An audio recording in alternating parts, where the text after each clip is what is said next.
En ce moment, on vit dans un contexte assez anxiogène. Le monde peut être tendu. On parle de guerre, de tension, et parfois ce même environnement, on le retrouve aussi dans nos propres vies. Le travail, la famille, la routine. Alors je veux m'adresser aux sportifs et à toutes les personnes ambitieuses. Quand tu veux performer, alors on regarde souvent les mêmes choses. Est-ce que j'ai bien dormi? Est-ce que mon alimentation est bonne? Est-ce que j'ai assuré à l'entraînement? Mais il y a un facteur souvent négligé, sauf chez les spécialistes de la psychologie et de la préparation mentale. Je parle de l'environnement psychosocial.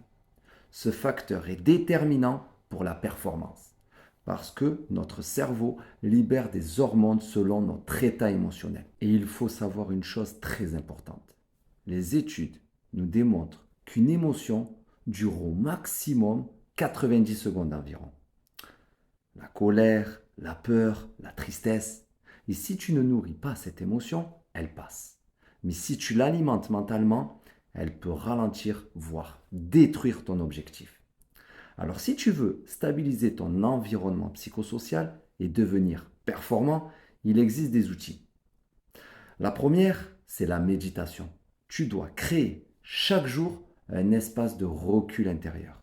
Ensuite, la respiration pour calmer ton système nerveux. Puis la pleine conscience pour vivre pleinement le moment présent. Et enfin, ton environnement psychosocial. Entoure-toi de personnes qui t'élèvent. Ça demande de la discipline, une discipline quotidienne. Mais avec le temps, même si tu as quelques imperfections dans ton sommeil, ton alimentation ou tes entraînements, cette discipline mentale fera la différence. Parce qu'au final, la plus grande victoire ne se gagne pas que sur le terrain. Elle se gagne d'abord dans l'esprit. Celui qui maîtrise l'intérieur ne peut être vaincu. Merci de m'avoir écouté. C'est Salut. Peace in the world.